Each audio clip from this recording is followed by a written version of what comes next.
This is the Duke's Total War. I'm the Duke, and I'm here to announce the launch of my Total War Warhammer 3 complete overhaul, The Duke's Damnations.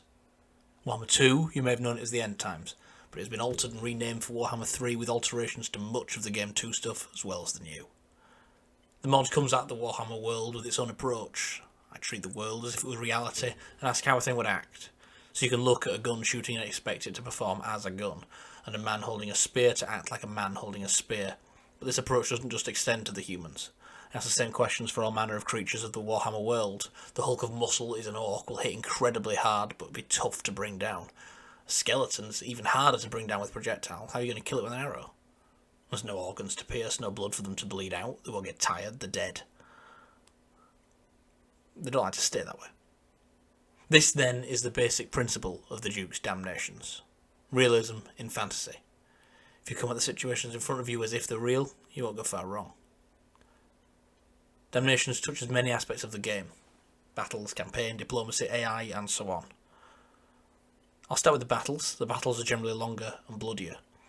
Units expect to take some losses and even be in unfavourable situations, holding and knowing backup is coming. Morale is much higher across the board, but sudden shocks will make units rout swiftly. Even if things are going slightly wrong for them, they'll keep on at it if there's a decent amount of hope, but a whole bunch of them start dying at once, especially to flanking manoeuvres, and they'll scalp a double quick time. Missile physics is altered such that your troops behind your lines can generally fire an oncoming force, but they're very unlikely to be able to fire once battle lines are met, unless they flank around the enemy. In short, if that missile weapon can hit that target in that position in real life, it can in game 2, otherwise it can't.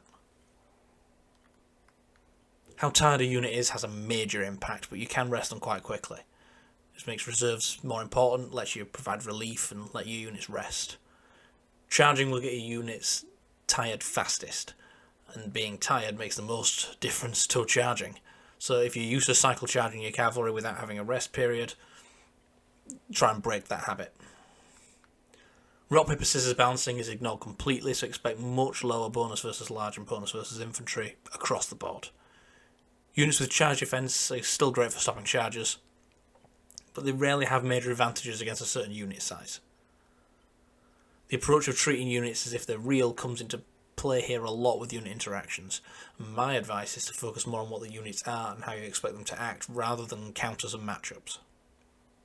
Unit abilities and magic I won't go into detail in this video, but they've generally completely been reworked and rebalanced, so it's best to treat every ability as if it's new. We have an active multiplayer community, the mod having extensive testing in both campaign and multiplayer. If you want to join us for games, hop into the Discord in the description of the video and of the mod's Steam Workshop page. For campaign, you'll notice that victory and defeat are less binary. You can lose battles and win the war, or vice versa.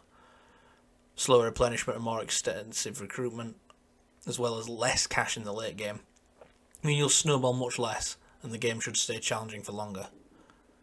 Buildings generally come with downsides, so if you farm a lot you'll get rapid population growth, but you'll also have an abundance of food which will attract the rats.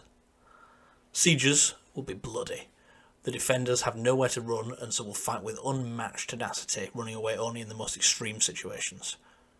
You've got all new garrisons for each faction, they'll feel altogether different if you're coming from vanilla. If the idea of less unbridled conquest doesn't appeal, I've added into the Damnations an alternative setting, narrative mode.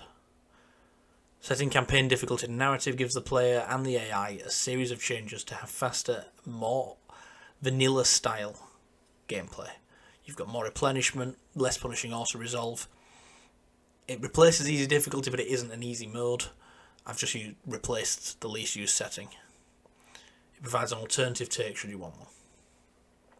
There are a whole load of new units in the mod, many of which are available for whole races, but many more are for a single nation, differentiating them from the alternatives, so Couronne's options of unit recruitment will be different from Bordelot's, for example.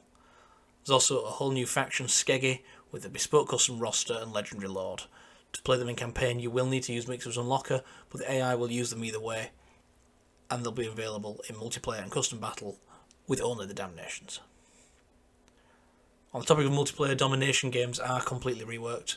They've got tough battles that are longer than vanillas and with waves of reinforcements rather than a trickle in. I'm going to keep this video short, so I'll leave things there, but there'll be plenty more to come.